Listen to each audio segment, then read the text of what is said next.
In this B-side episode, former presidential candidate Norberto B. Gonzales talks to BusinessWorld reporter Patricia B. Mirasol about charter change, federalism, international conflicts, and social democracy. Mr. Gonzales, who is chair and founder of the Partido Demokratiko Socialista ng Pilipinas, also served as the Defense Secretary and National Security Advisor under former President Gloria Macapagal Arroyo. According to Mr. Gonzales, Philippine regions should be granted their autonomy and be given the choice to become a state through charter change.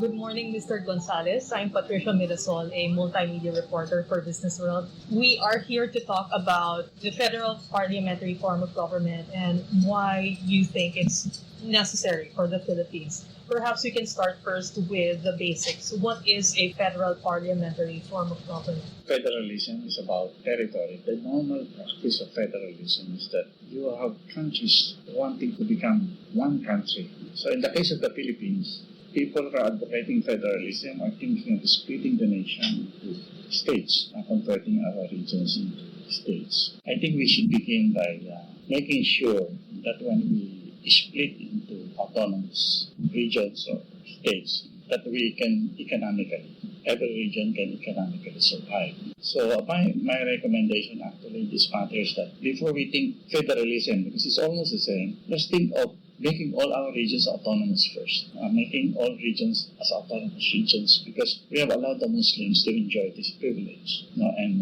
we're also thinking of the Cordillera region to be autonomous. Why not all regions to be declared as autonomous regions? And then later on, maybe through a plebiscite, through charter change, we can say that every autonomous region can decide if they want to become a state or not. So if we are really going towards this concept, it's important to start discussing this now. For example, we are going to give more money to local officials. This can be done thinking that maybe regions should start planning together their economies already. It's going to affect our infrastructure. For example, all our infrastructure is directed to be connected towards Manila. But if we will think of autonomous regions, every region must have a center, must have their own city. And then when you think of infra, you will connect the centers. Instead of being connected to just one city, you will be connecting major city of every particular region. So it's important that these things are discussed because it will affect our infrastructure program. Now the parliamentary system is another matter. In the case of the parliamentary system, we elect members of parliament, probably similar to our districts. And the elected members of parliament are the ones. And then every member of we call them secretaries. In a parliamentary system, we call them ministers. Every minister cannot be elected unless they are a member of parliament. So I am biased for the parliamentary system because every major issue is discussed in the parliament. Hindi katulad dito sa atin na only the hiwalay.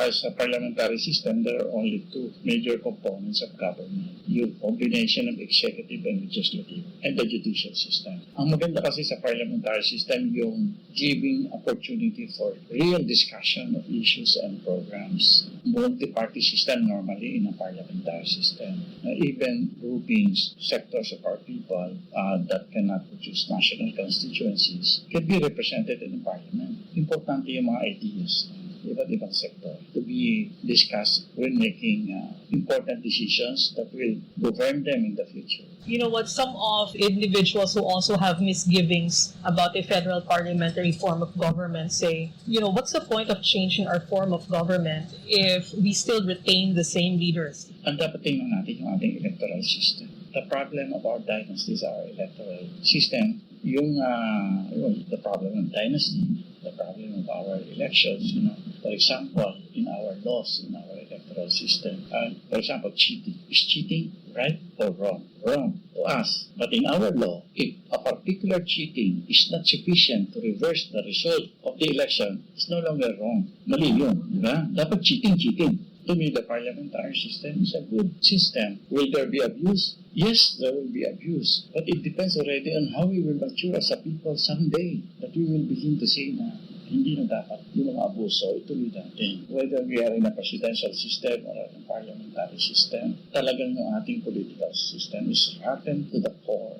Ngayon, baka naman pag nagbago tayo ng system, for example, in a parliamentary system, you really have to show that you're medyo matalino. Tapos, debate sa loob ng parliament. Tatandaan ko si Teddy Boy Lacsin, yung ating former foreign secretary. Sabi niya, gusto ko yung parliamentary with one precondition. Dapat yung mga parliamentarian walang dalang notes. Tayo, di ba, mga privilege speeches natin. Sa totohanan, sino gumagawa ng privilege speeches? Di ba? Ganun yun eh. But in a parliament, you can't do that. Lalabas talaga kung bright ka, hindi.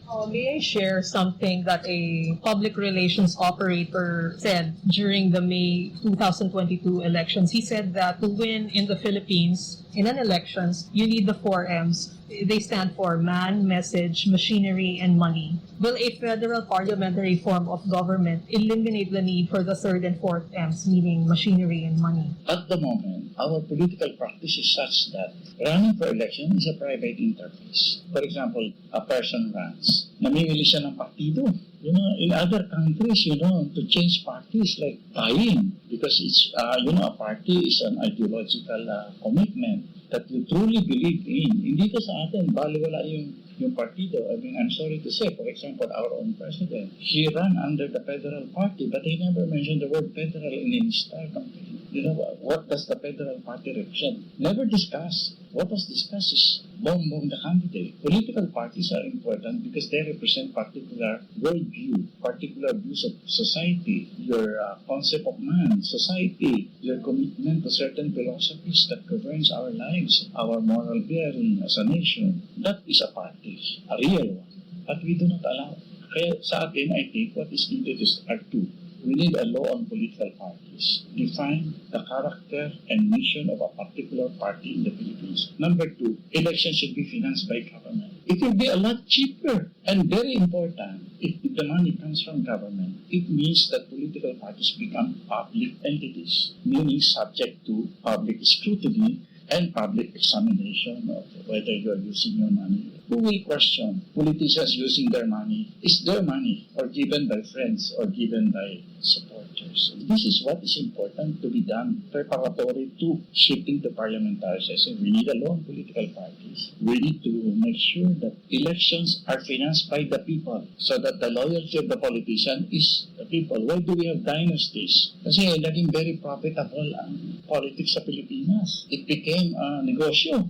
If we want to go parliamentary, as early as now, because we can already do it, is to already examine our electoral system. What is the idea of social democracy? Social democracy, number 1, concept of society. In the case of social democracy, we believe that as far as government is concerned, kailangan pantay-pantay ang benefits. For example, our educational system. You see a big divide. Yung notice, merong education for the rich and education for the poor. Why should there be? If you're a social democrat, you will say that there should be one standard for all schools, whether it's for the poor or for the rich. Kaya social democrats, social teachings ang importante sa mga social democrats. School, for example, education to me is talagang kitang-kita sa Pilipinas. If you want to see the divide between rich and poor, study our educational system. When we need to remove that divide, education, medical, ilan ang namamatay because poor hindi nakakapasok sa magandang hospital. Yan,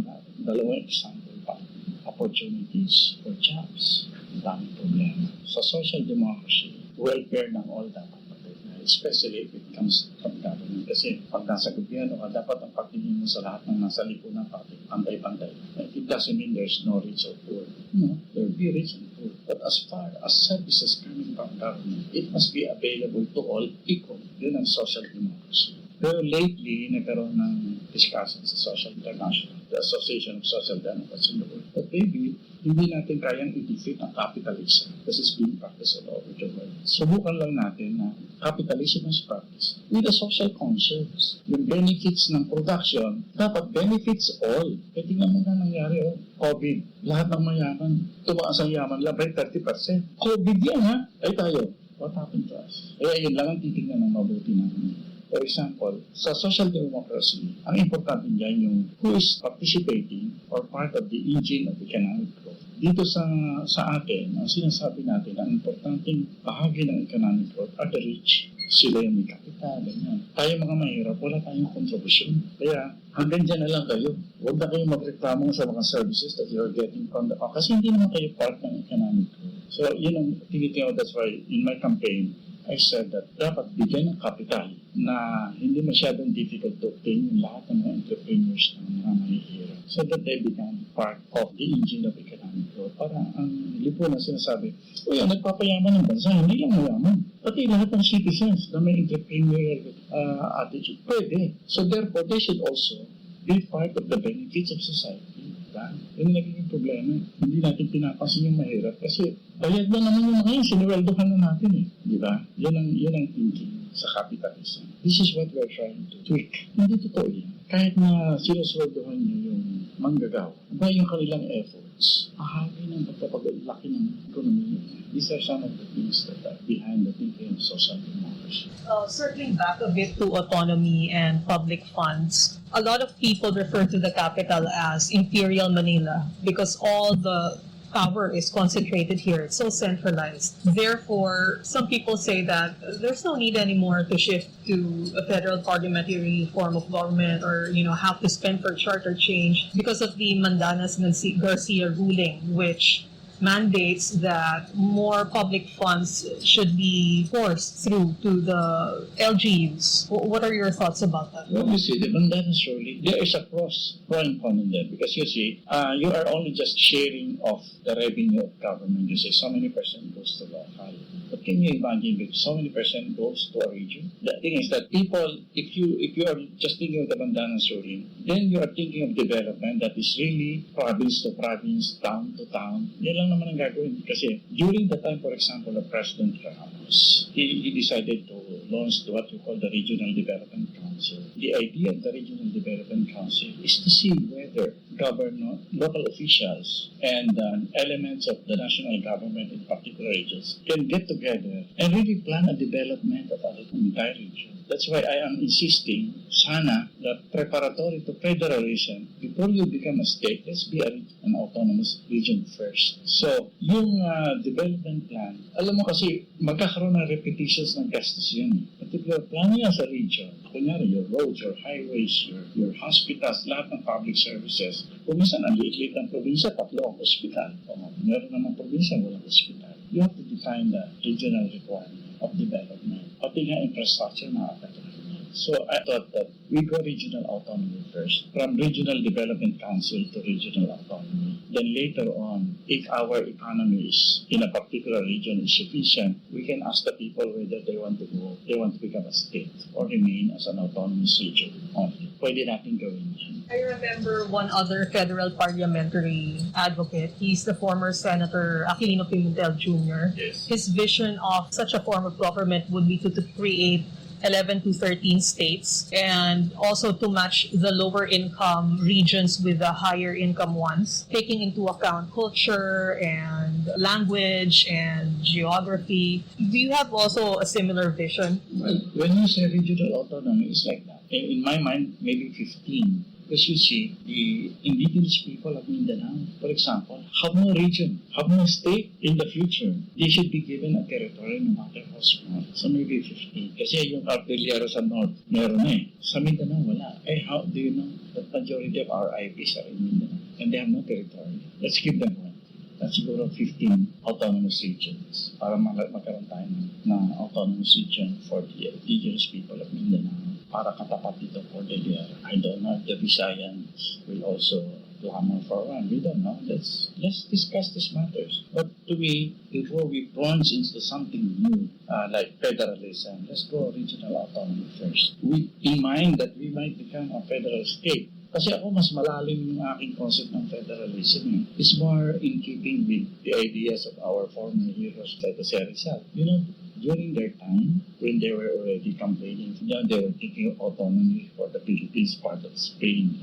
Pero they're thinking of uniting the Malay race. Meaning that when they think of federalism, in the realities of today, we will actually be thinking of making ASEAN federal. Meaning, lalaki tayo. And especially in the reality of conflict in the world, the bigger you are, the better. Diba? or you have India, you have China. Can you imagine the federal state of Southeast Asia, all the countries together? Now, what will be the system inside this ASEAN federalism? Regions or states, di ba? O ilang states magkakaroon ng Pilipinas? Tayo, we will offer 15 or 16 regions. Malaysia, I think have 10 or 11 states. Sasama-sama yan. So, yun ang tinitingnan ko in the future.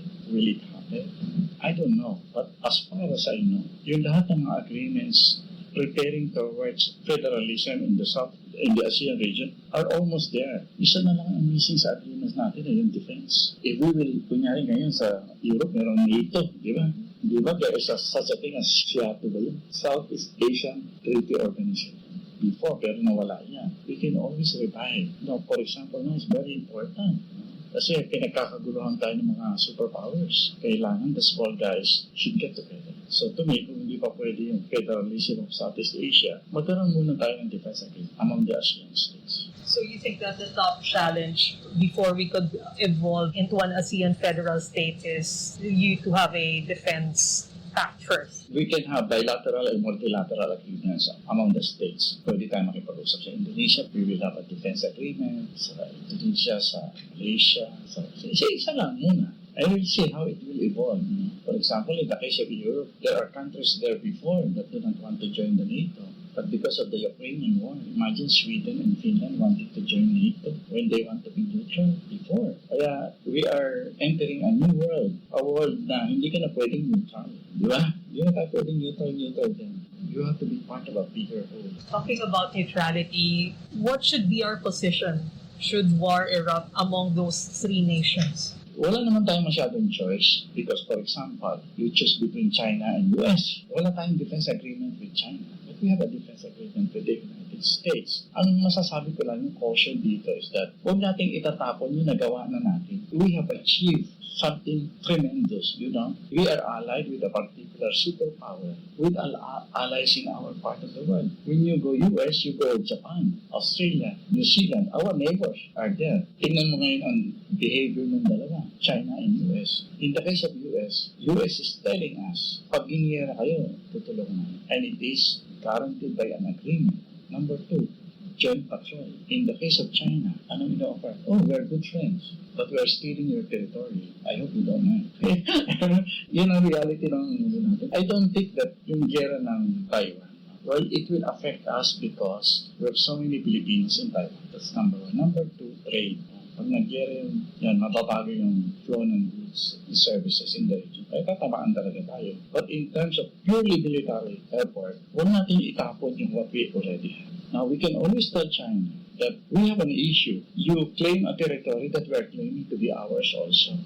Pag-usapan natin yan. Huwag naman nasabihin mo na huwag naman tumumbi sa Amerikano. Kakampi naman natin talaga yung Amerikano. We will give up our defense agreement with the United States. Look at what's happening in the world. Everybody's with the US. And in terms of armaments, supplies, the practical considerations of defense in the future, but let's be careful. There's no such thing as neutrality in the world. And that concludes another episode of B-Side. Once again, you heard former presidential candidate Norberto B. Gonzales speaking with BusinessWorld reporter Patricia B. Mirasol about the advantages of federalism and the parliamentary system of government. Under this system of self-determination and self-rule, regions will have a better chance of economic survival, he said. Mr. Gonzales also floated the idea of making the ASEAN, or the Association of Southeast Asian Nations, a federal state in order to withstand international conflict involving the twin superpowers of the United States and China. As he put it, the small guys should get together because neutrality is no longer an option. This B-Side episode was recorded in the BusinessWorld studio in New Manila, Quezon City in August 2022. It was produced by Gino D. Nicolas and me, Samuel Marcelo. Thanks for listening.